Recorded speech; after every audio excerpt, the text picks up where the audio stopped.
নতুন নেতার কথা শুনে অবাক হইলাম। তারা নাকি অনেক আগের কর্মী। আমাক বলে তোমার রাজনীতির বয়স কত শুনি। আমার রাজনীতির বয়সটা অল্প হলেও খারাপ সময়ে এক বুক সাহস নিয়ে দলের হাল ধরে থাকা কর্মী আমি। আমরা দলের বিশ্বাসযোগ্য কর্মী। You are not a trustworthy member of the party. আপনি দলের বিশ্বাসযোগ্য কর্মী নন। আপনি যদি সেরকমই হইতেন তাহলে দলের খারাপ সময়েও থাকতেন।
কেউ যদি বলতে চায় আমরা খাবার জন্য অপেক্ষায় রয়েছি, তারা বোকার স্বর্গে বাস করছে।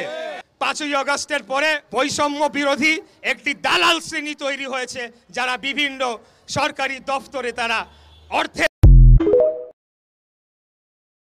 বিএনপি যদি আন্দোলনে নাই থেকে থাকে তাহলে কেন আমার লক্ষ লক্ষ 40 লক্ষ নেতাকর্মীর নামে মিথ্যে মামলা, গায়েবী মামলা? বিএনপি যদি আন্দোলনে নাই থেকে থাকে তাহলে কেন